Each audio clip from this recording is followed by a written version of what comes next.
Olá, você, meu irmão, minha irmã de Ideal Espírita, você que nos acompanha aqui na página Estação da Luz Espírita. Hoje nós damos prosseguimento à reprodução dos programas gerados e transmitidos pela Web Rádio Estação da Luz, do nosso irmão Elias Tavares. Um trabalho simplesmente extraordinário. Tavares entrevista o nosso irmão Altamir Cunha, essa figura excepcional, aqui na Web Rádio Estação da Luz, e eles vão fazer uma viagem sobre as questões à luz do Espiritismo. Programa que você não pode perder. O segundo programa dos apresentados por Tavares. Nós temos aí durante toda a semana os programas de manhã e à tarde. Sempre às 8 horas da manhã nós temos um programa. Eu estarei nas segundas e sextas-feiras. O Décio Soares, lá de São Paulo, estará nas terças e quintas. Alexandre Santos estará nas quartas-feiras. E à noite, todos os dias, às 19 horas, de segunda a domingo, nós temos programas no ar com Elias Tavares. Então, a partir de hoje, você vai dar continuidade a esse trabalho que nós estamos fazendo aqui, nos acompanhando aqui na Web Rádio Estação da Luz, e no meu caso particular, na página Espírita Estação da Luz, reunindo o maior acervo possível de matérias espíritas, onde você vai encontrar aquilo que vai lhe interessar. Livros, textos, as obras da codificação, entrevistas, vídeos, palestras, um acervo que atenda às suas necessidades. Lembramos que a página Estação da Luz não tem fins lucrativos. O objetivo é única e exclusiva a divulgação da doutrina espírita. E queremos agradecer por nos acompanhar e lhe convidamos para mais esse trabalho extraordinário do nosso irmão Tavares e Altamir Cunha. Questões diversas à luz do Espiritismo. Muitíssimo obrigado e vamos ao programa. Muito bem, meus amigos, minhas amigas, meus irmãos e minhas irmãs, que lindo, divino e maravilhoso estarmos aqui com vocês pela Web Rádio Estação da Luz, a sua rádio que emana paz aqui de Natal para todo o planeta Terra. E a Web Rádio Estação da Luz é uma rádio que tem um apoio institucional, melhor falando, da Casa Espírita de Emanuel, do Pronto Socorro Espiritual Fabiano de Cristo, do Pronto Socorro Espiritual Maria do Pão, do Grupo Caritativo São Francisco de Assis e, lógico, evidentemente, do Movimento Espírita aqui do Rio Grande do Norte. E hoje, terça-feira, a presença marcante, sempre maravilhosa, nos instruindo muito, o nosso querido irmão e amigo Altamir Cunha, da Sociedade Espírita Anglicana e outras casas e mais casas aqui que o Altamir trabalha. Então, meu amigo, muito obrigado. Mais uma vez, muitíssimo obrigado mesmo. E bem, e bom, e lindo e maravilhoso que você está aqui na nossa Web Rádio Estação da Luz. Boa noite, meu amigo Altamir. Boa noite, meu amigo. Nós é que agradecemos a oportunidade de trabalhar, de fazer algo, de ser útil, né? Maravilha. E aqui, como é uma estação, uma web rádio, de qualquer maneira, é uma estação espírita e é um programa espírita, nós temos que pedir a autorização. E a autorização é a prece. E falar em prece, nós temos que aí requisitar o nosso irmão Altamir para que ele possa fazer a rogativa ao Mestre Jesus em forma de prece, para que ele possa iniciar esse nosso estudo, né? Que são justamente o quê? Questões diversas à luz do Espiritismo, porque em tudo, com certeza, o Espiritismo tem uma explicação lógica e racional. Então, meu amigo, você poderia nos brindar com a verve da sua prece, por gentileza, meu querido? Pois não. Amado Mestre Jesus, aqui nos propomos, Senhor, mais uma vez, ao serviço. Reconhecemos as nossas limitações e por isso recorremos à vossa misericórdia, à vossa bondade e à bondade dos vossos mensageiros para que nos inspirem, proporcionando-nos uma oportunidade também de esclarecimento, de conhecimento, não somente para os que nos ouvem, mas para nós que também falamos, porque todos somos aprendizes na escola da vida. Permite, Senhor, que sob a vossa bênção e assistência caridosa dos vossos mensageiros, possamos iniciar o nosso trabalho com muita paz, com muito amor em nossos corações. Muito bem. Meu amigo, depois dessa prece belíssima, nós vamos pensar aqui do Evangelho segundo o Espiritismo, no capítulo 21, haverá falsos cristos e falsos profetas, o item 6, que é uma mensagem que o nosso Kardec foi buscar lá na primeira epístola de Paulo, né? De Paulo, não, de São João, melhor dizendo, a epístola de São João, capítulo 1, versículos 4 e 1. Diz assim: meus bens amados, não creais em qualquer espírito, experimentai se os espíritos são de Deus, porquanto muitos falsos profetas se têm levantado no mundo.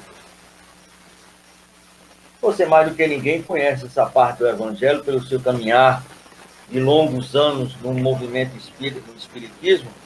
Quando João diz assim, vamos experimentar se os espíritos são de Deus, o que é que ele estava de fato e direito querendo nos alertar nesse contexto dessa passagem tão bela do Evangelho, meu amigo Altamir? Boa noite a todos que nos ouvem e assistem. Então, analisando essa passagem evangélica, nós vemos que João antecipou-se, inclusive, à doutrina espírita, no que diz respeito aos cuidados que deveríamos ter com alguns tipos de espíritos que poderão realmente usarem, inclusive, de nomes que merecem respeito e, no entanto, pela prática, pelo que realmente venham a ensinar, fogem ou contradizem. É uma oportunidade para nós realmente que trabalhamos principalmente no campo da mediunidade, não imaginarmos que estaremos sempre pensando que somente os espíritos superiores estão a nos auxiliar. Dependendo da sintonia que nós criemos, dependendo do ambiente do qual trabalhemos, dependendo da intenção do grupo a que façamos parte, nós teremos equipes espirituais de acordo com o nosso nível moral, nosso nível espiritual, nosso nível de conhecimento. Então é preciso estar realmente ciente de que nem todos os espíritos merecem a nossa confiança, porque da mesma maneira que aqui na Terra existem os falsos profetas, existem aqueles falsos pseudo-sábios, aqueles que ensinam sem nada saber, também do plano espiritual não é diferente, tendo em vista que aqueles que se encontram desencarnados nada mais são do que espíritos que animaram os corpos daqueles que aqui viveram na Terra, levando consigo todas as virtudes e vícios. Então é preciso muito cuidado. É realmente muito oportuna essa observação de João. Tomemos muito cuidado e experimentemos os espíritos para ver se eles realmente são de Deus. Conhece-se a árvore pelos frutos. Muito bem. E aí tem um espírito que com certeza é de Deus, porque o meu amigo Wilson José da Hora é o nosso cadeira cativa número 0, não é nem número 1. É nosso irmão lá de Recife. Uma boa noite para você e para toda a sua família. Seu Wilson José da Hora, muito honrado com sua audiência. Eu tenho certeza que o Altamir vai trazer conhecimentos para a gente maravilhosos. Porque, olha bem, de manhãzinha cedo, eu faço duas coisas. Me levanto e faço logo uma prece, rapidamente e tudo mais. Mas a primeira coisa, desculpa, eu vou olhar no celular para mandar mensagem para meus filhos do bom dia. E uma outra coisa que eu faço, que é a terceira coisa, é ouvir a mensagem que diariamente meu amigo Altamir Cunha manda para mim, que a gente hoje está colocando também na rádio, web rádio. Então são mensagens lindas, pequenos comentários. E então, em torno disso aí, como foi que surgiu essa ideia? Porque isso não é de agora, isso não é dessa época da pandemia, não é porque agora surgiu, você já faz isso há muito tempo. Então, como foi que surgiu e há quanto tempo você já manda essas pequenas mensagens diárias de levantamento? Sempre a gente levanta, depois da mensagem, opa, vamos embora, eu vou correr atrás, porque a evolução está aí, né? Na verdade, dizem os espíritos que quando o trabalhador está pronto, então o trabalho aparece, surge. E normalmente quando nós nos dispomos da boa vontade de servir, compreendendo que, na verdade, não pode isso ser motivo de vaidade, mas muito pelo contrário, nós devemos ver com muita humildade, tendo em vista que nós não estamos beneficiando apenas os outros, mas nós estamos sendo beneficiados. Então os espíritos nos inspiram. Nós às vezes nem sabemos por que começamos, mas começamos. E é verdade que quando começamos, nós temos que continuar. Porque o codificador da doutrina espírita diz que conhece o trabalho sério pela continuidade que nós damos. Então, começar para depois terminar não é bom. O bom proveito se dá e a seriedade do trabalho quando nós perseveramos. Muitas vezes, acreditem vocês que nos ouvem e assistem, temos dificuldades imensas. Acaba assim, nós não conseguimos enviar, o celular dá problema, existem mil coisas e nós quase a desistir algumas vezes, mas sempre naquela. A persistência é o que valoriza o trabalho. E nós conseguimos e continuamos. E é isso que nós fazemos todas as manhãs e durante o dia também algumas mensagens que mandamos. Mas, normalmente, essa mensagem matinal, inspirada pelos amigos espirituais, que dizem que é o melhor horário, porque as pessoas vão tomar o seu café já escutando a mensagem. E, normalmente, quando estão sobre a preocupação do trabalho, torna-se mais difícil. Nós também mandamos para grupos, mas temos a preocupação também de mandar individualmente. Por quê? Quando nós mandamos uma mensagem para um grupo, são várias mensagens que chegam. Então, alguma mensagem vai deixar de ser lida, de ser ouvida, de ser vista. Então, para prevenir, nós mandamos individualmente também. Mandamos para o grupo, mandamos individualmente, porque com certeza fica mais fácil da pessoa assistir. Maravilha. Meu amigo, e eu agora devo a você mais um preto de gratidão, porque você me tirou um peso tão grande da consciência, dos ombros. Aquilo que você falou, que muitas vezes dá problema, dá vontade de desistir, e você disse na perseverança, olha, você não sabe o bem que você me fez, porque hoje foi um dia assim que eu fiquei meio nervoso, tá entendendo? Eu sou bem franco de falar com você, que a gente, meu Deus do céu, mas aí veio você, um anjo guardião, que viveu e conviveu, estudou com meu pai, e me dá essa lição de otimismo. Muito obrigado, meu amigo. Você não sabe o bem que você me fez. Eu estou respirando mais aliviado, em nome de Jesus. Mas nós devíamos até ser a satisfação de compreender a importância do nosso trabalho quando as dificuldades surgem. É sinal que está incomodando.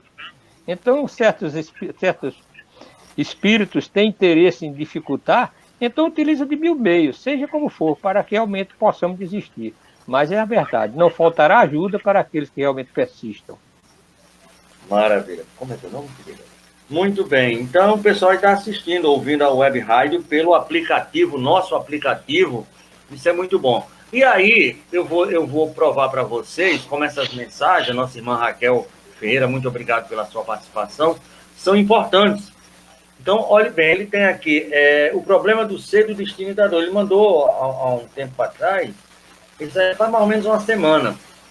E por que foi inspirado essa mensagem, o problema do ser, do destino e da dor, que a gente conhece, que é o livro do Leon Denis, que justamente trata do ser, do destino e da dor. Mas isso sempre levando para cima, para o otimismo. O que você teria a nos falar daquele tema que você mandou naquele dia específico, do problema do ser, do destino e da dor, meu amigo Altamir? Na verdade, nós todos precisamos compreender que os problemas, dificuldades, as dores fazem parte de nossas vidas. E que além dos problemas que nós, pelas nossas imperfeições, geramos nos dias de hoje, na atualidade, existem aqueles que vêm como marca do nosso passado, através da lei de causa e efeito, formando uma espécie de destino que, na verdade, nós mesmos criamos. Não é uma questão de algo que é intransponível, porque nós criamos e nós podemos reparar. Toda a questão da lei de causa e efeito, quando nós começamos a estudar o problema do ser, do destino e da dor, é mais uma resposta para aquelas pessoas que normalmente param e dizem: por que sofro? Por que eu estou nessas circunstâncias? Porque existem pessoas menos capacitadas do que eu, talvez pessoas mal intencionadas, invejosas, e de repente parece que tudo sorri, enquanto para mim parece que tudo é dificuldade, tudo é perseguição, mas na verdade não façamos com que isso se torne um motivo para desistências, mas imaginemos que nós estamos tendo a oportunidade de reparar os nossos desacertos. E mesmo independente da lei de causa e efeito das coisas do passado, compreendamos também que as dificuldades são geradas como oportunidades para o nosso desenvolvimento. Porque se na vida não existissem dificuldades, nós não progrediríamos, porque nos manteríamos na horizontalidade. Então é necessário que haja dificuldade, cumprindo o que o próprio Mestre Jesus disse. Na vida tereis aflição, mas tem de bom ânimo, eu venci o mundo. Então quem com ele estiver também será vencedor. Muito bem, meu amigo, que bom. Essa parte final aí foi bastante interessante. Então, a Marisa, manda um abraço aí para você, viu, amigo? Altamira, ela está aí na audiência pelo aplicativo, né? Da Web Muito Rádio. bem. Um abraço à nossa amiga, nossa prima e colega de trabalho, Marisa. Muito bem. Maravilha. Aí você manda, pronto, esse aí você me mandou, explicou tudo isso, então você já fica, né, naquele dia você já amanhece com o ânimo mais renovado, porque você vai verificar que o erro não está no outro, está em você, e se você se ajeitar, a coisa melhora. Exatamente. Aí, é verdade. Você me mandou uma, pois não, pode dizer. Aí você me mandou uma que é muito interessante, eu nunca tinha ligado ao orar e vigiar aos equívocos de Pedro e de Judas, né? E um negou e o outro fugiu. Será que a oração pode fazer que a gente se fortaleça para evitar equívocos que a gente pode cometer? Ou tem alguma coisa que, infelizmente, a gente não pode fugir dessas possibilidades, ou está em nossas mãos também fugir desses equívocos, desses desastres? A oração é de fundamental importância, não no sentido de nos tirar as provas e experiências difíceis pelas quais devemos passar, como dissemos, para a nossa evolução, para o nosso engrandecimento espiritual, mas também pela oportunidade de nos iluminar a consciência, de nos dar lucidez, para que tomemos decisões mais sensatas em nossas vidas, porque muitas vezes nós estamos com a mente clareada pela inspiração dos dons de espírito, nós estamos bem e favorecemos. Mas existem momentos que nós não estamos tão bem. E Pedro foi um dos grandes exemplos que nós citamos. Em um determinado momento, quando Jesus perguntou, que dizia o povo que ele era, um dizia que era Moisés, outro que era Elias, e assim por diante, e disse, e você aqui diz? Ele disse, tu és o Filho de Deus vivo. Ele disse, muito bem, Pedro, fosse inspirado pelo Espírito Santo, né? Então, nesse caso, Pedro estava bem iluminado, inspirado. Mas, no outro momento, o que aconteceu? Quando Jesus foi julgado, condenado, ele estava no meio daquela multidão lá próximo à casa de Judas, né? Então disseram, não é você um deles? E ele disse, não, não sou. Lá na frente o outro reconheceu, ele negou de novo. Lá na frente mais o outro reconheceu, ele negou. 3 negações e o galo cantou. Aí ele lembrou-se das palavras de Jesus, Pedro, antes que o galo cante, me negarás 3 vezes. E ele então entrou numa convulsão, assim, num sentimento de culpa profundo, chorou. Mas Pedro, naquele instante, também deu volta por cima. Ele teve o choque, ele teve realmente o trauma da negação, da falta de fidelidade a Jesus, mas deu volta por cima e se candidatou e realmente cumpriu de ser um maravilhoso intérprete de Jesus aqui na Terra. Já ao passo que Judas, realmente envolvido nos interesses puramente materiais, pensando mais no lado político de Jesus se tornar um dominador, um rei, e provavelmente ele ser um dos seus assessores, ou seu ministro, foi simplesmente na ambição, na ganância, e aí entregou Jesus, pensando que Jesus iria dar o grito de independência. Não aconteceu, e ele simplesmente, arrependido profundamente, não teve a coragem e a humildade de reconhecer o erro e de corrigir, e projetou-se através do suicídio. Então essa é a diferença que existe entre Pedro e Judas, que são as diferenças que existem entre nós. Uns, muitas vezes, erram, mas dão volta por cima, mas já outros se projetam através do suicídio, por exemplo. Então é preciso que nós estejamos vigilantes, porque normalmente, quando nós tomamos a decisão de Judas, é porque nós estávamos invigilantes. E nos sintonizamos muito mais com os espíritos maldosos, que não queriam ver a prosperidade, por exemplo, da Boa Nova. Nós abramos sempre as nossas mentes para o bem através da oração e da vigilância, que mesmo orando, as influências chegam para nós reconhecermos que estamos sendo influenciados negativamente. Muito bem. Então, sempre orar e vigiar foi o que Jesus mais nos recomendou. O nosso irmão Wilson José já tinha me falado isso, que eu até pedi para ele participar, e ele teve um AVC há 10 anos, né? E o lado direito ficou comprometido, somente o braço, a perna e a voz, mas ele está aí em todas as lives. Quando a gente fala de seu Wilson em qualquer local, o pessoal já sabe que ele é aquele cadeira cativa de diversas lives. Eu agradeço muito, meu amigo. E ainda Recife, eu vou lhe visitar, não se preocupe não, viu? Comer um queijo aí com você, aí um queijo pernambucano, que é queijo bom. Primeiro minha esposa, que é pernambucana, adora. Isso foi a questão do orar e vigiar com o nosso irmão Pedro e Judas. Mas eu queria voltar um pouquinho à Bíblia, porque na terceira negativa de João, ou de Pedro, ele jura em nome de Deus. E se não me falha a memória, o segundo mandamento é não usar o nome de Deus em vão. Aquilo para um judeu é algo terrível. Mas Jesus, e aí relata lá em João Evangelista, depois da morte ele aparece na praia, o pessoal está no barco, aí vão para a praia, ele começa a comer peixe com seus discípulos. É o finalzinho do Evangelho de João, acho que é o capítulo final, 20 ou 21. E ele pergunta a Pedro, Pedro, tu me amas? Aí Pedro, muito alegre com aquela pergunta, não, eu te amo, mas o senhor sabe que eu te amo. Aí Jesus de novo, mas Pedro, tu me amas? E ele já não diz com tanta alegria. E na terceira, ele já disse, o senhor sabe de tudo, o senhor sabe que eu lhe amo, então apacenta. E todas as vezes ele pede para apacentar as ovelhas.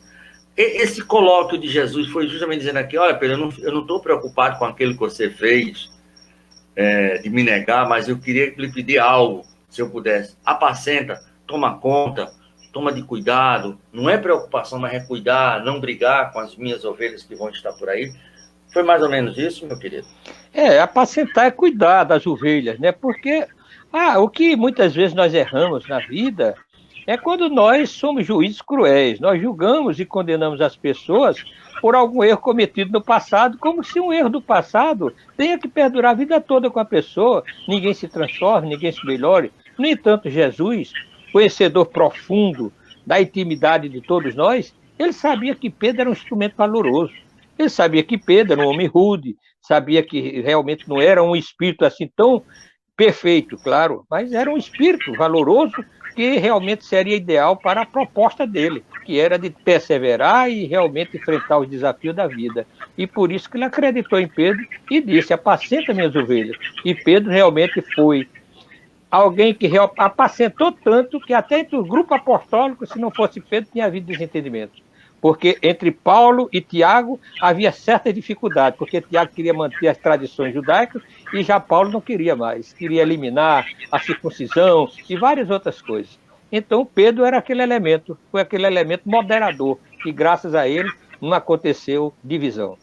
Então é isso aí, quer dizer, vamos confiar de que todos nós temos um potencial. Jesus acredita em todos nós é que não acreditamos em nós. Quando nos deixamos por um erro cometido, vamos nos propor a uma fuga, seja pelo suicídio, seja simplesmente pela indiferença nas coisas da vida.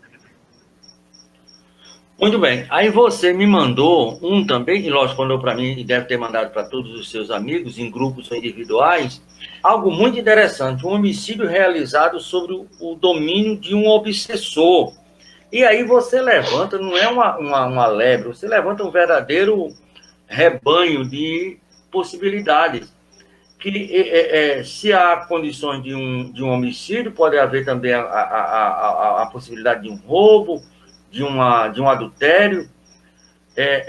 Sobre essa influência, não que o obsessor, estou concluindo a pergunta, ele seja o culpado, porque se alguém me manda tirar de algum lugar, eu que sou a livre escolha. Mas olha a que ponto pode chegar essa influenciação, não é isso, querido? É verdade. Olha, nós sabemos muito bem, lá no Livro dos Espíritos, quando Allan Kardec pergunta se os espíritos influenciam em nossas vidas, a resposta que ele recebeu é que ele influenciou muito mais do que nós podemos imaginar, mais ou menos assim. Então, influenciam sim, mas essa influência não é uma influência determinante, é uma influência que vai depender muito de nós. Porque todo processo obsessivo nada mais é do que um processo que inicia com sugestão. Não é um envolvimento de maneira, logo inicialmente, de maneira que domina e a pessoa não tem mais livre-arbítrio. Não. São sugestões que nós vamos acatando porque nos identificamos com elas. A princípio, as coisas que nos identificamos. Depois, quando vai havendo o domínio, então vem coisas que antes nós não gostávamos de fazer e até dizíamos que era um pecado, vamos dizer assim, um erro na linguagem na linguagem religiosa. No entanto, nós começamos a fazer e achamos bastante natural. Por quê? Porque vamos perdendo o senso crítico. A obsessão vai interferindo no nosso psiquismo e nós já não temos a mesma sensatez. E começamos, então, a criar situações, fazer coisas que antes não fazíamos. Então, alguém pode ser realmente, através de um processo obsessivo, induzido a praticar um homicídio. No entanto, nós temos que considerar, a pergunta é essa, alguém que pratica um homicídio envolvido, sendo vítima de uma obsessão, como é a situação dele? Todo mal, o mal será sempre o mal. Agora, existem as atenuantes e agravantes. Na situação de alguém que pratica por maldade, por vingança, por questão de orgulho, é uma situação. Mas a de quem vai sendo envolvido e no processo de fascinação ou no processo de subjugação total, ele comete, claro que ele vai ter que resgatar de alguma forma, mas não na mesma circunstância, na mesma condição do outro que praticou por orgulho. Por quê? Porque para que se instalasse a obsessão, ele consentiu. Então, primeiro, para que ocorresse o homicídio, houve a obsessão. Para ocorrer a obsessão, houve o consentimento. Então, ele realmente tem culpa. Agora, o julgamento só a Deus pertence. Agora, claro que não será, existirá as atenuantes, tendo em vista essa situação especial. Muito bem. Chegou aqui já perguntas do nosso WhatsApp, dos nossos ouvintes. E aqui o Júnior, um cadeira cativa, ele pergunta o seguinte: Judas voltou na condição de Joana d'Arc? Joana d'Arc foi realmente a reencarnação de Judas, né? É verdade. É o que sabe-se através da literatura espírita, né? Inclusive tem um livro de Leon Denis sobre Joana d'Arc.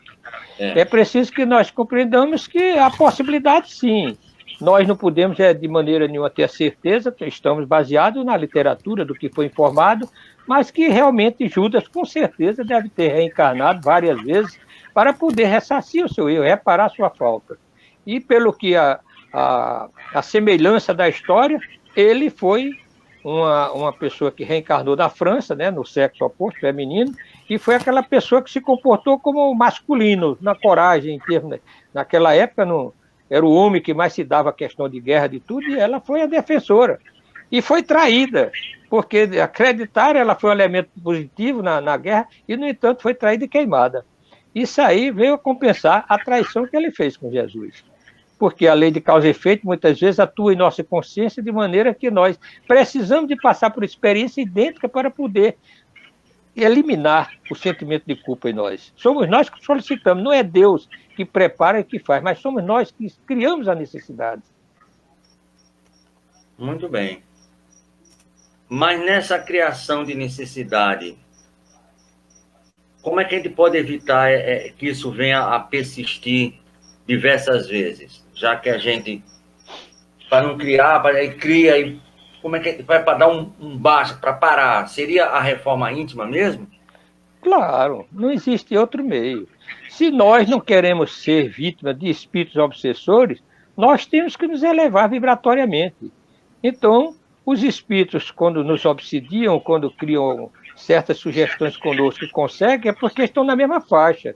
Se nós mudamos de faixa, da mesma maneira que a pessoa está assistindo um canal e não está gostando do programa, ele muda de faixa e vai para outro canal diferente, um programa diferente, nós podemos fazer também, como diz Allan Kardec, o meio mais eficaz para realmente nós nos vacinarmos, vamos dizer assim, contra a obsessão, é nós elevarmos o nosso padrão vibratório, é não vibrar na mesma faixa do obsessor. Pronto, aí você me mandou uma que eu achei fantástica e maravilhosa. Temos aqui duas perguntas dos nossos ouvintes, a gente vai dar um tempinho aqui. Foi assim: indagação oportuna. Por que creis? Né? Essa daí mexeu. Exatamente. É interessante nós perguntarmos, por que creio? Por exemplo, somos espíritas, por que eu sou espírita? Só porque eu vi um fenômeno e acreditei, por exemplo, que o espírito sobrevive ao corpo, mas o princípio, a filosofia moral espírita, realmente está fazendo parte da nossa vida também? Ou nós apenas rotulamos de espírito, acreditamos na imortalidade, mas nos comportamos como materialista? porque não respeitamos o próximo, porque valorizamos demasiadamente os bens materiais e às vezes entramos em processo de comprometimento através de corrupções, faltamos com a ética, criamos partidarismos e muitas vezes, por tornarmos partidários, muitas vezes criamos intrigas e divisões com os nossos irmãos outros porque pensam diferente de nós. Então são coisas que nós precisamos refletir. Por que eu creio? Creio porque a filosofia espírita realmente eu me identifiquei com ela e realmente melhorei, estou melhorando cada vez mais, ou eu apenas só penso no fenômeno. Vou para o centro querendo que o espírito diga alguma coisa a meu respeito, que aconteceu isso, que eu estou obsidiado, ou que na família está sendo perseguido, que eu estou sendo invejado, como a maioria por aí acredita e diz espírita dessa maneira. Então, por que creio? Exatamente isso aí que nós devemos pensar e refletir. Tem uma mensagem de Emmanuel, pela psicografia do Chico, que chama-se O Essencial. E ele justamente disse, é quase assim, né, nesse tom aí, tá entendendo? Eu faço, por que eu faço? Né? Eu creio, por que eu creio? Né? E assim, exatamente, sucessivamente. Porque senão é muito fácil. Rótulos não vão, né, meu amigo Altamir, fazer com que a gente adentre aos reinos divinos, né? Rapaz, a questão do rótulo é a seguinte, porque creio, é muito importante essa pergunta nós fazermos a nós mesmos, porque é o seguinte, quando eu sou adepto apenas pelo fenômeno, quando as coisas não acontecerem obedecendo ao que eu quero, eu posso ficar, por exemplo, frustrado e até não deixar de ser espírita, como já vi muitos deixarem por aí. Por quê? Foi espírita porque foi curado em um determinado momento, uma pessoa da família, se tornou espírita. Então, se tornou espírita porque acha que toda vez sendo espírita, nada vai lhe acontecer. Toda vida que tiver uma doença vai ser curado. E se frustra quando tem e não é curado. Nós passamos por experiência, nesses tempos que nós fazemos diálogo fraterno, de pessoas que sentiram uma dificuldade imensa. Em muito tempo que era espírita, mas que teve um caso na família, por exemplo, de uma morte de um familiar, de maneira realmente trágica, que lhe abalou de tal maneira que ela achava que por ser espírita não deveria acontecer aquilo. Ora, observe bem. Então, ser espírita, pensamos que nós vamos ter algo especial, vamos realmente ter um privilégio, é um equívoco. Ser espírita, o privilégio é nós conhecermos a doutrina que vai nos libertar, porque se nós pusermos em prática, teremos a oportunidade de nos libertarmos, mas não querer ter um privilégio. Eu sofro tanta dificuldade, tantos problemas, já passei por tantas experiências difíceis que eu não imaginava nem desejaria, mas não vou deixar de ser espírita, por quê? O espiritismo tem dado força para superar, para vencer e para corrigir os desacertos que nós temos feito durante a vida. Não é verdade? Mais do que verdade. Chega aqui uma pergunta que eu ia até fazer uma, mas é bem interessante. É a Ruth. Deixa eu ver aqui, se eu consigo colocar. Ruth do Alecrim. Isso seria um sistema de troca para quem pensa assim, quer dizer, eu vou na casa, me ajeito, enquanto eu estiver me ajeitando aqui, seria um sistema de troca isso aí, meu querido? Não deixa de ser. Quem pensa desse jeito não deixa de estar querendo muito mais uma comercialização do que realmente ter uma dedicação a uma doutrina que ele reconhece como verdadeira. Toda aquela pessoa que é pessoa cristã, e acha que por ser seguidor de Jesus, Jesus vai lhe tirar de todas as dificuldades, não vai deixar ele passar por experiência difícil nem sofrer, e está cometendo um grande equívoco.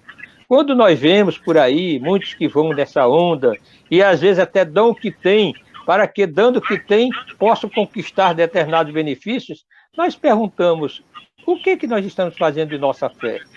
Nós estamos mercantilizando, nós estamos comercializando, e será que Jesus é um mercador comum? Ele, todos nós sabemos, pela a forma alegórica que tem lá no Evangelho, ele derrubou a banca dos cambistas e vendilhões. Então, por que nós vamos agora achar que Jesus vai comercializar? Eu apoio Jesus e Jesus vai me apoiar fazendo o quê? A facilidade. Ele apoia nos encorajando, nos inspirando. Agora, se nós não sintonizamos com ele, o problema é nosso. É diferente. Muito bem. Então, nós temos aqui mais uma pergunta, mais uma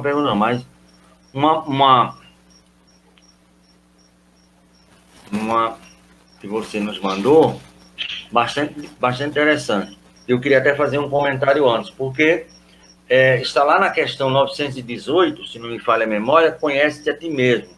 Se não me falha, 818, 819, acho que é 819. E você mandou para a gente um dia de manhã o autoconhecimento e o progresso.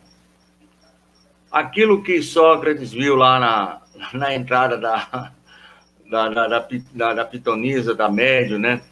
Numa daquelas casas em que ele foi, que conhece a ti mesmo e conhecerás o universo, dominarás o universo. O progresso passa necessariamente por esse autoconhecimento, querido? Claro, observemos o seguinte: o que é uma sociedade se não um agrupamento de criaturas, de pessoas, certo? Espíritos encarnados, vamos dizer aqui no caso nosso, aqui no planeta Terra. Cada grupo social vai realmente refletir a evolução daqueles que lhe compõem. Concorda?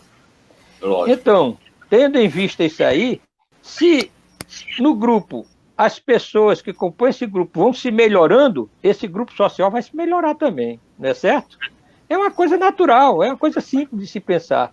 Então, para que a humanidade, de uma maneira geral, se melhore, é preciso que cada indivíduo que compõe a sociedade se melhore também, para que essa sociedade seja composta de elementos que já são respeitadores, que são de paz, que são mansos, e assim por diante.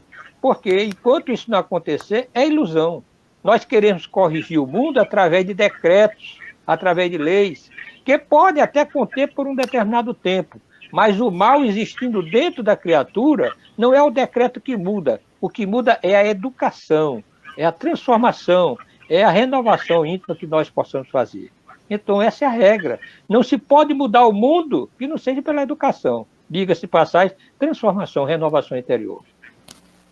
Muito bem. É por isso que Kardec, na lei do trabalho, ele tem um adendo que ele fala justamente dessa questão. Lógico, ele é um pedagogo, né? E ele alencava que é muito mais pela educação, pela instrução, né? Muito mais pela instrução do que pela educação, de fato, é que esse progresso vai vir. Agora, como é que a gente faz para ter esse tal de autoconhecimento, amigo, velho? Como é que a gente sabe para saber que realmente eu estou com esse autoconhecimento em mãos? O autoconhecimento vem principalmente da humildade, ou seja, de nós querermos realmente conhecer não somente nossas virtudes, mas também aqueles elementos que dificultam o nosso processo evolutivo. E para isso há uma regra bem simples, estabelecida pelo nosso querido Agostinho de Hipona, né? Lá no Livro dos Espíritos consta o que ele dizia: faça como eu fazia. Quando terminava o dia, ia analisar, observar tudo o que fiz, para então ver o que eu, por exemplo, poderia ter feito e não fiz, e o que poderia fazer, o que não fiz e o que não era para fazer e fiz, ofendendo, maltratando alguém, será que feri? E se fiz, vamos corrigir, vamos mudar. Então eu preciso mudar se eu quero ser melhor. E assim vai acontecendo o processo de transformação. O autoconhecimento vem da humildade, primeiramente, de querer realmente se aceitar e, aceitando os erros, procurar fazer a devida correção. Porque o que falta, às vezes, nas pessoas é causado pelo orgulho. O orgulho é a capacidade que a pessoa não tem de reconhecer que está errado. Mesmo quando lhe apontam, às vezes a pessoa não reconhece que está errado e ainda fica realmente teimando. Então, humildade é fundamental. Então, passa sempre pela humildade esse autoconhecimento. Não tem jeito. É verdade. Se você não tiver essas possibilidades de reconhecer, né? Porque humildade é reconhecer aquilo que você tem. Ou que não tem. É verdade. Né? É. Muito bem. Aí o Sérgio de Pium, é um cadeira cativa, sempre está aqui com a gente. Ele pergunta assim: o suicídio pode ocorrer diversas vezes durante encarnações sucessivas? Porque eu quero aqui fazer um adendo, antes de Altamir responder, que nós estamos em setembro, iniciamos hoje, setembro amarelo, que trata justamente dessas questões dos suicídios, né? E Altamir é um estudioso, inclusive ele tem um livro lançado, Suicídio, um Trágico Equívoco, em que ele trata de uma forma bem diferenciada essa questão. Mas o suicídio pode ocorrer diversas vezes em encarnações? sucessivas, aí eu coloco por mim ou não.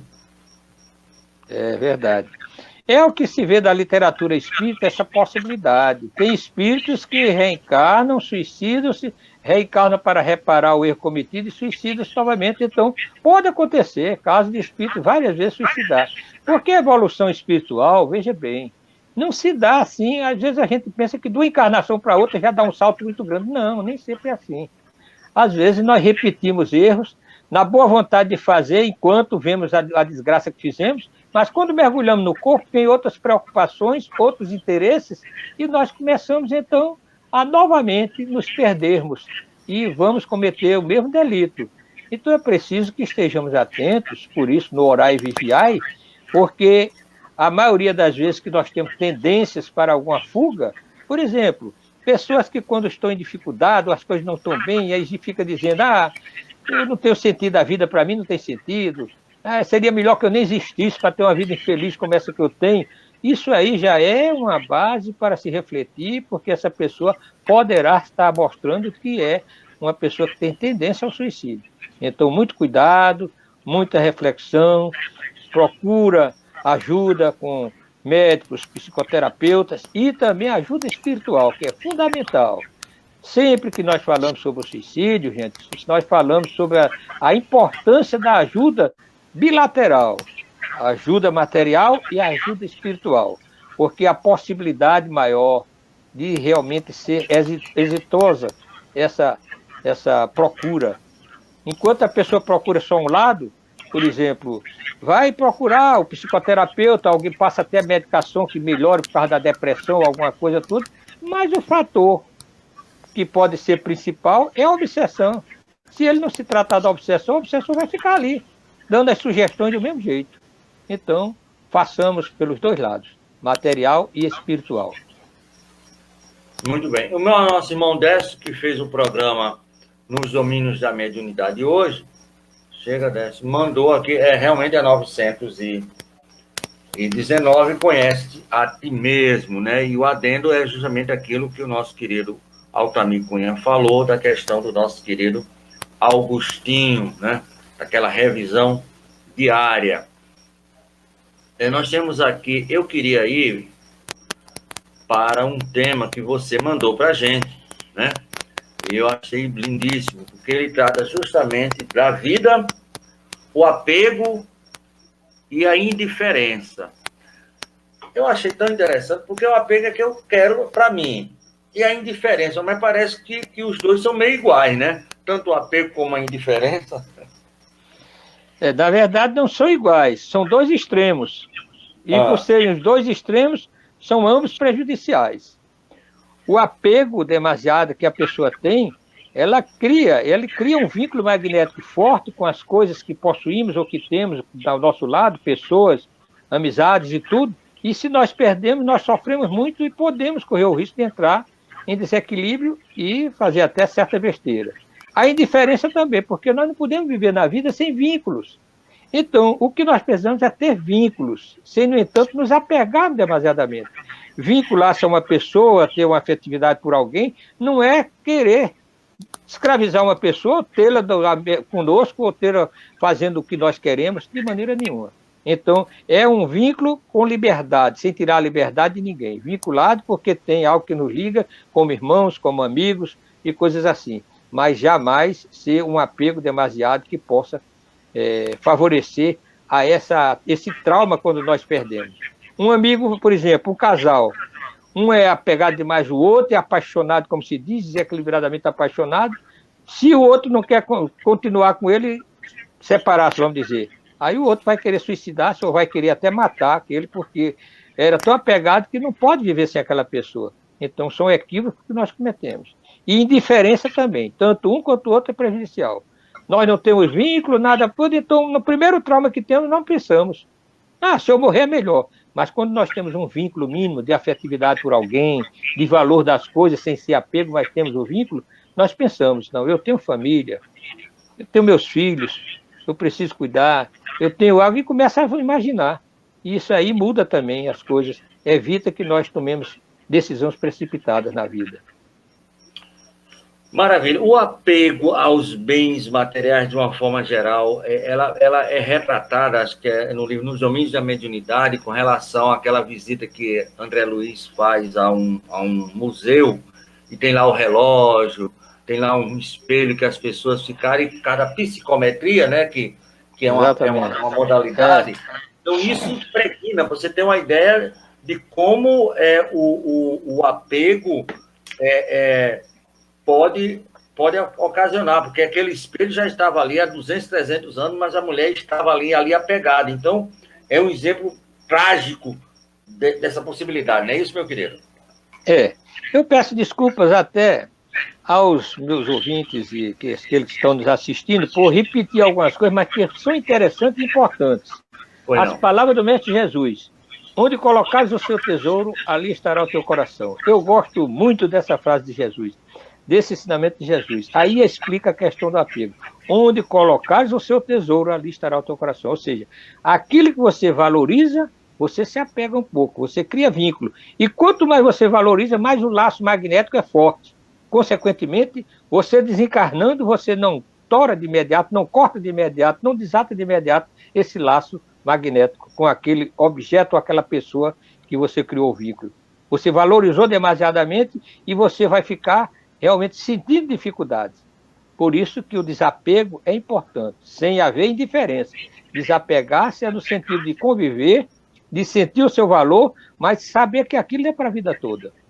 Eu convivo com a esposa, vamos dizer, com o esposo, depende se é mulher ou homem, eu convivo com amigos, isso, aquilo, outro, eu tenho valores, eu sou empresário, eu tenho meus valores, eu tenho dinheiro, eu tenho propriedade, eu tenho empresas, mas tudo isso aí eu não vou levar quando partir daqui. Então, eu valorizo enquanto estou aqui, porque depois que eu partir não vai servir para mim.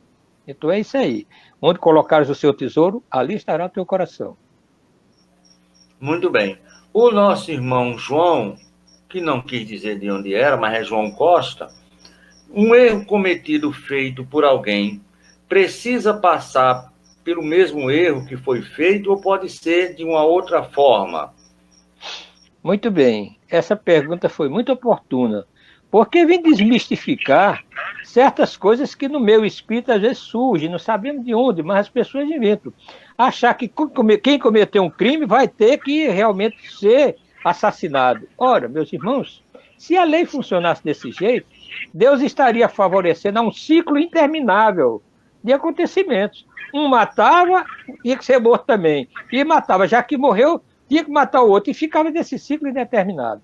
Na verdade, o que nós observamos é que quando nós criamos um compromisso com a violência, nós criamos em nós, na nossa consciência, certo trauma que nos atrai para a violência.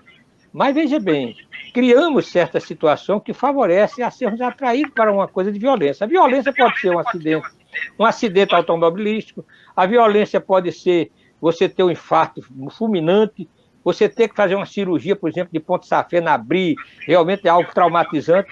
Tudo isso aí são formas de resgatar. Mas também devemos considerar que a lei divina, o apóstolo Pedro estabeleceu muito bem uma coisa que Jesus também deu aval, é que o amor cobre a multidão de pecados.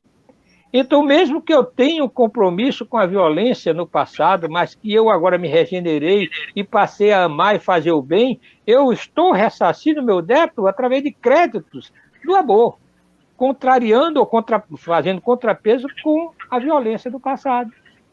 Então, na lei, o que funciona, na verdade, é resultado das nossas ações, do que fazemos, de positivos e negativos. É a matemática universal, é a contabilidade divina. Então, eu faço coisas boas, não vou resgatar somente pelas coisas más, não. Se eu faço boas, também tem. Então, vai contrabalançar. E eu posso realmente apagar um pouco das minhas falhas do passado pelo bem que eu faço hoje.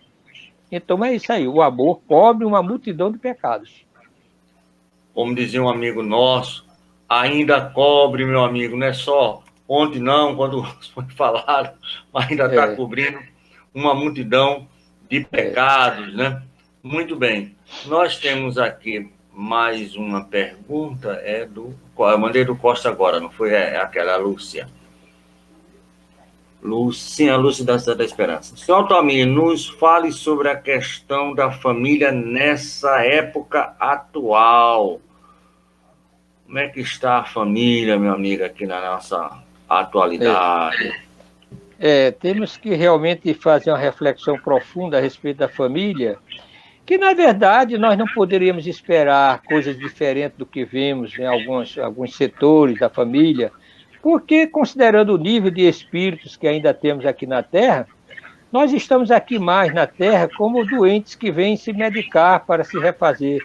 Então, é provável que muitas vezes nós tenhamos recidivas das nossas doenças, tenhamos uma medicação que alivia e de repente poder ter uma nova queda, não é isso? Às vezes nós gripamos, vamos dizer assim, e vamos fazer teimosia e gripamos de novo e às vezes tem uma gripe mais forte, né? Então, é preciso que nós reflitamos que a família também. O núcleo familiar é o lugar mais apropriado para que nós realmente possamos reparar nossas faltas, trazer para junto de nós aqueles que nos afinamos e que gostamos e que amamos, e também aqueles que prejudicamos. Então, existem certos desacertos, às vezes, no seio da família, sem que isso represente algum absurdo, mas algo considerado natural para o nível evolutivo nosso. Porém, não é por isso que nós devemos nos acomodar. Devemos fazer o esforço necessário para consolidar os laços de amor, de fraternidade e respeito, para que nos melhoremos e possamos retornar à espiritualidade melhores, é claro. Possamos retornar à espiritualidade aliviados da culpa e dos compromissos do passado. Então, a família é muito importante. As pessoas, às vezes, se sentem assim, traumatizadas um pouco porque veem certos absurdos, mas não era para ser diferente. Tendo em vista que é no seio da família que vamos corrigir e que vamos receber os que amamos e os que odiamos, né? Muito bem. E você mandou para mim um que eu adorei. Não pela primeira frase, eu vou fazer aqui um pouco de suspense para os nossos ouvintes e internautas, mas simplesmente pela segunda, a resposta de Deus, né? Porque isso aí é danado. As nossas orações e a resposta de Deus. E a gente sempre quer que Deus responda, de preferência no mesmo idioma nosso, né? Do egoísmês, né? Não é nem do português, é do egoísmês. É verdade. A oração, ela não é para que nós mudemos as leis que regem a vida ou que nós afastemos de nós as provações que são necessárias à nossa evolução. A oração é um recurso importante para nos dar força, para nos dar lucidez, para realmente nos ajudar a solucionar até problemas que antes, sem ela, nós não solucionaríamos. Com a mente com certa perturbação, nós não teríamos condição. Quando oramos, nós entramos em sintonia com o alto, aliviamos as cargas psíquicas que dificultam e vamos recebendo a inspiração e, às vezes, tomamos uma medida, uma providência que vai solucionar um problema que antes nós não solucionávamos. Não é porque quebrou as leis, que afetou as leis, não, é porque tinha solução, mas nós não víamos por estarmos com a mente perturbada.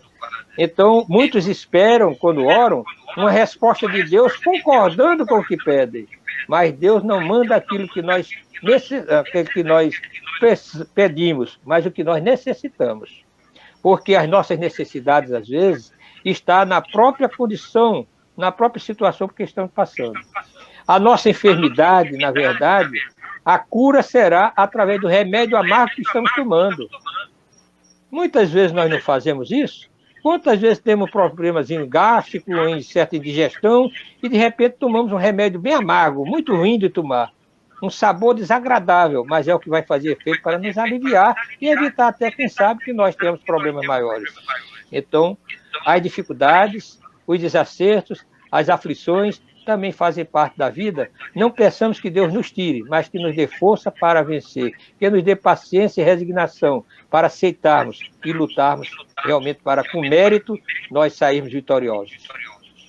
Tem uma passagem do Evangelho de Jesus que diz assim: Pai, eu peço que não os tireis do mundo, mas que os livreis do mal. Quer dizer, não tem que estar aqui, porque se ele não estiver aqui nesse embate, a gente não vai para frente, não adianta. É aquilo que você falou logo no início, você está deitado, né? Você sair desse estado de comodismo, não é isso, meu querido?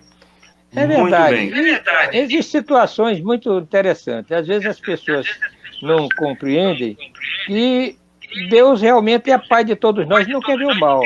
Mas é como aquele professor que quer que o aluno aprenda. Não é aquele professor que vai ensinar somente o aluno a fazer tudo que ele tem que fazer. Não. Ensina, dá oportunidade para ele pôr em prática. Ele recebe a teoria e vai botar em prática quando reencarnado aqui nesse plano terrestre, principalmente. Maravilha.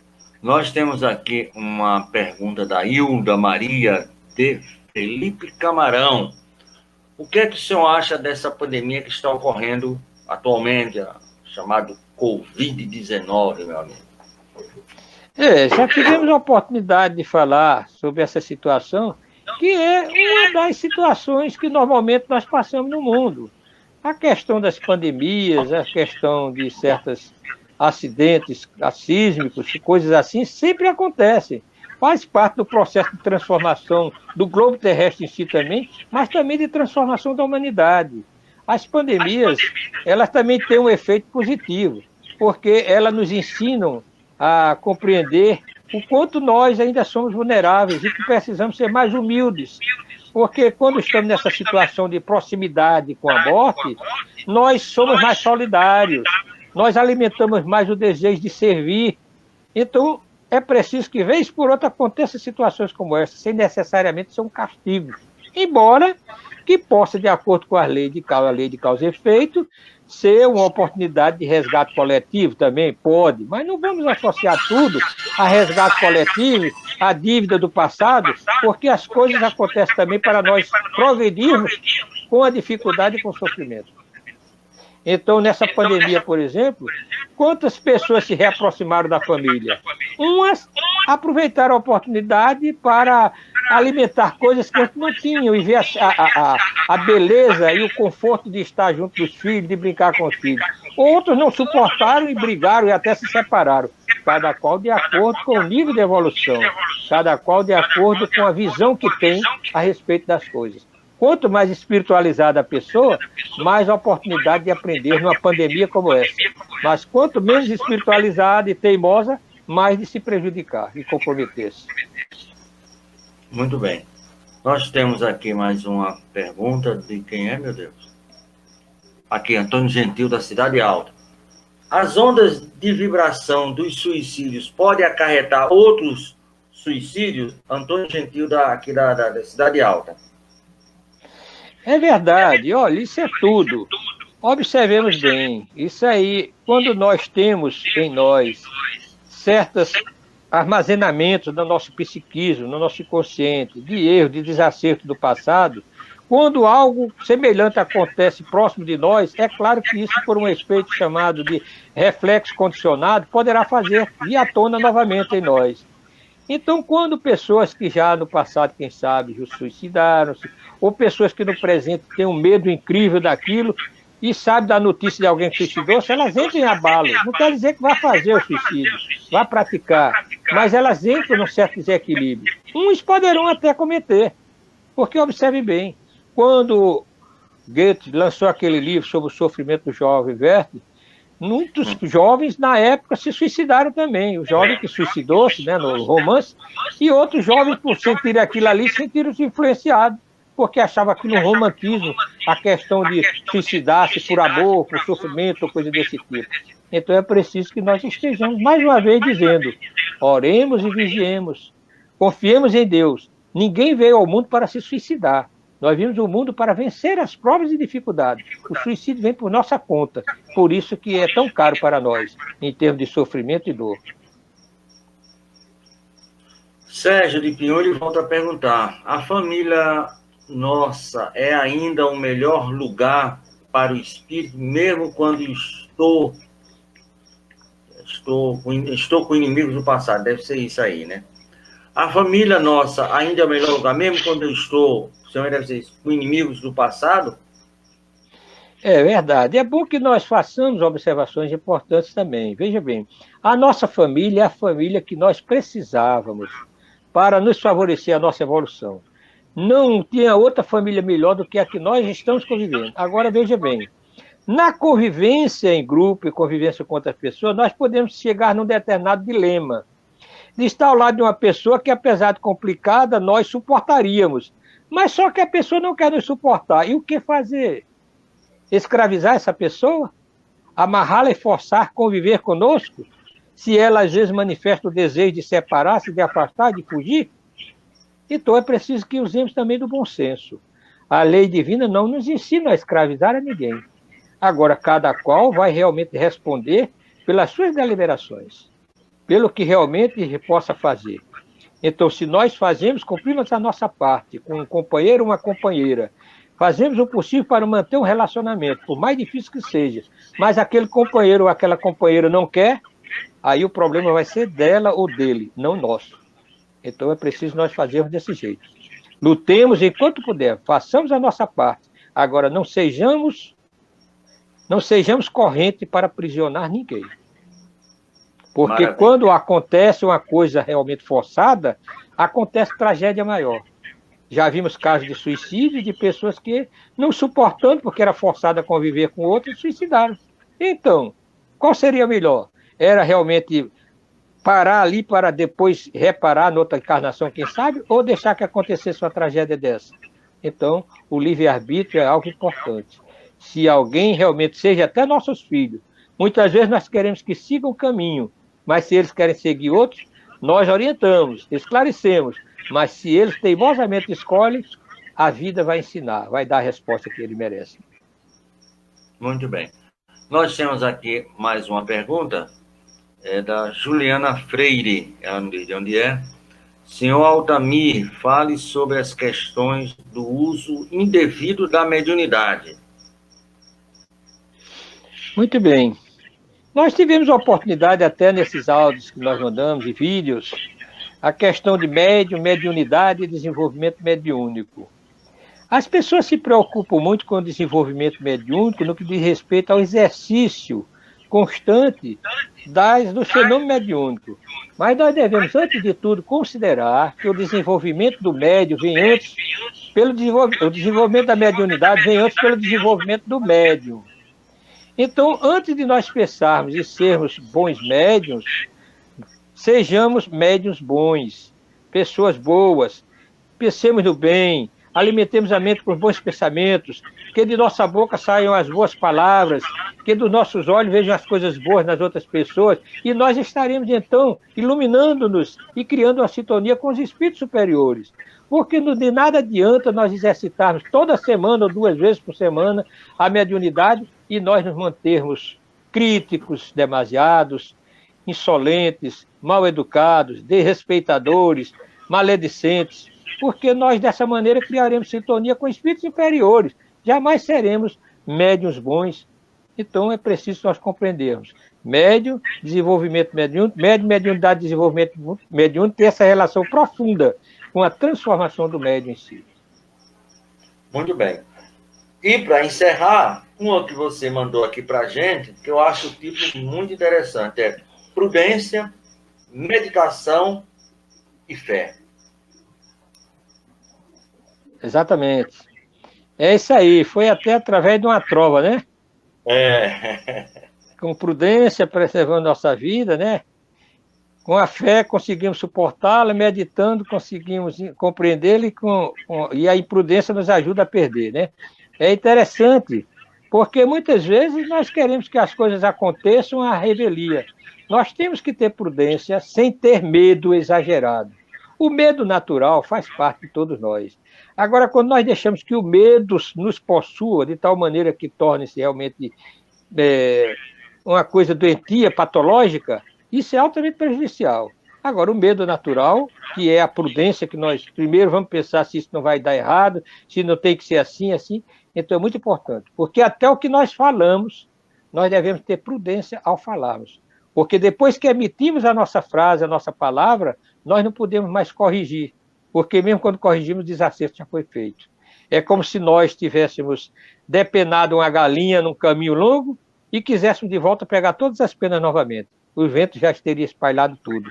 Então pensemos antes no que dizemos a respeito das pessoas, nas palavras, nas frases que dizemos, se construtivas, se negativas, porque uma palavra negativa, uma frase negativa, poderá realmente tirar a vida de uma pessoa, criar uma imagem negativa, criar um desequilíbrio emocional e essa pessoa se complicar. E nós seremos responsáveis pelo que dissemos ou falamos indevidamente.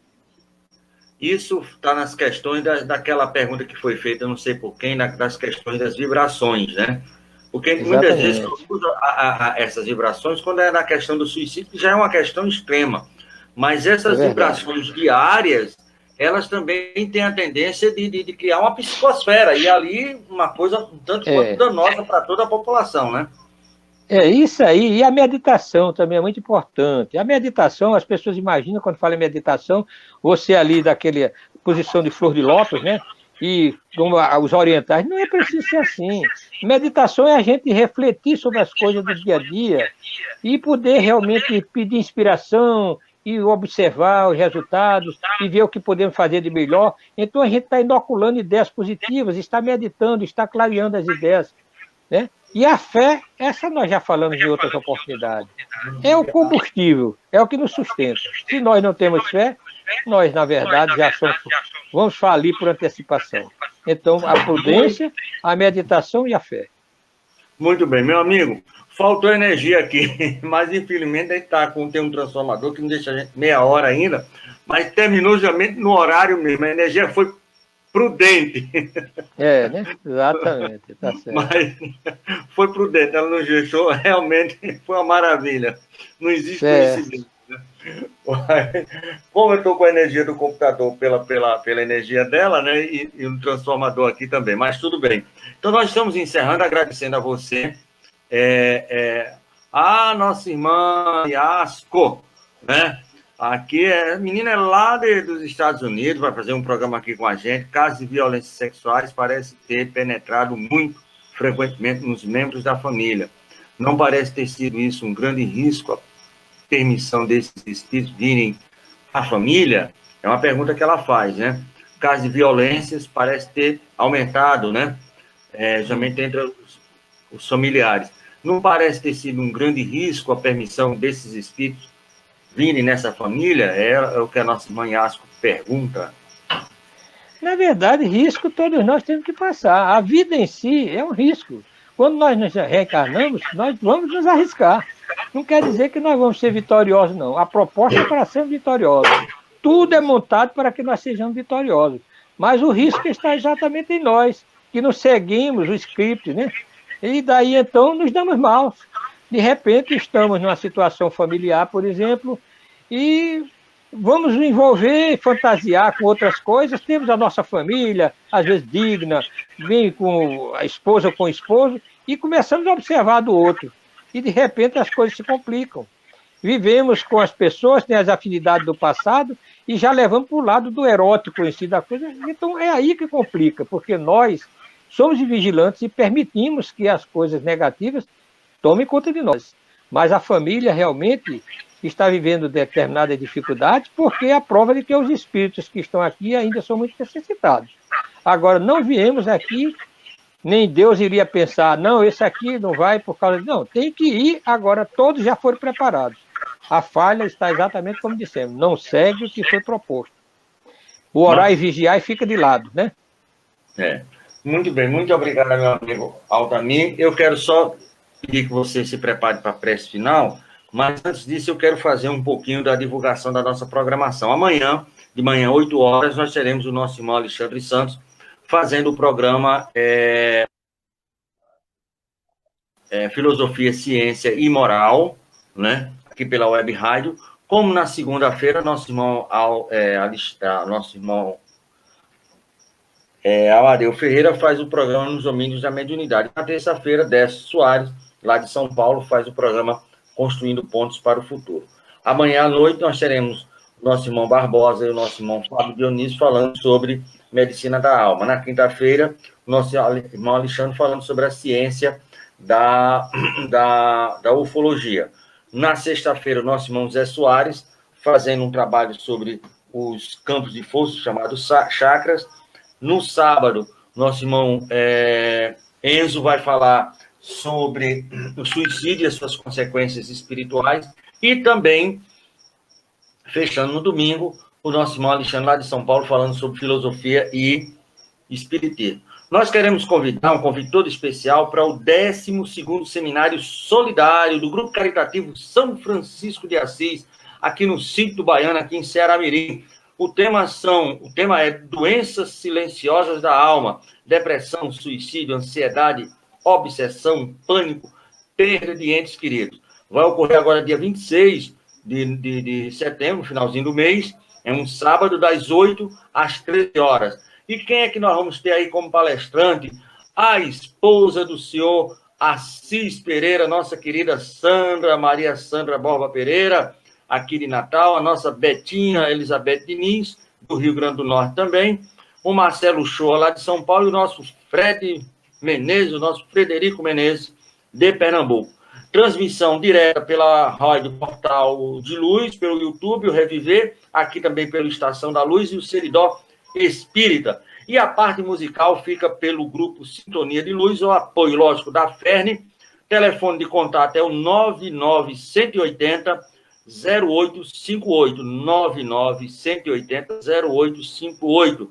Você pode justamente nos ajudar, porque todo esse trabalho é feito para as obras assistenciais, né, de promoção e assistência social do nosso grupo caritativo São Francisco de Assis. Dito isso, vamos pedir ao nosso irmão Altamir Cunha que possa ser o portador da nossa rogativa ao Mestre Jesus em forma de prece para encerrarmos o nosso programa. Amado Jesus, nós agradecemos, Senhor, por essa oportunidade maravilhosa do que realmente aqui nós tivemos de colaboração desses vossos mensageiros, inspirando-nos, ajudando-nos a que o trabalho transcorresse no clima de paz, de tranquilidade. E muito aprendemos, Senhor, porque, na verdade, quando transmitimos para alguém, estamos transmitindo para nós mesmos. Por isso, agradecidos, pedimos a vossa bênção, a assistência dos vossos mensageiros também, agradecendo a todos eles, para que tenhamos uma noite maravilhosa, para que todos que estão nos assistindo, nos ouvindo, ao se deitarem, tenham a paz e tranquilidade, que possa ter bons sonhos e ingressar no mundo espiritual para o aprendizado. Que Deus nos abençoe. Muita paz para todos. Graças a Deus, meu amigo, mais uma vez, muitíssimo obrigado. E a gente vai marcar, eu queria ver aí na sua agenda logo, porque setembro é o mês, né, Setembro Amarelo, para você vir aqui falar sobre o seu livro e todas aquelas possibilidades da questão do suicídio. Então, eu ligo para você amanhã para a gente marcar, meados de setembro, mais um programa com você. E o tema vai justamente as questões do suicídio. Muito obrigado. Voltamos para a nossa programação normal, né? Muita paz. Agora, e muita paz para você e a paz do Cristo seja no coração de todos hoje, amanhã e sempre. Muito obrigado e boa noite.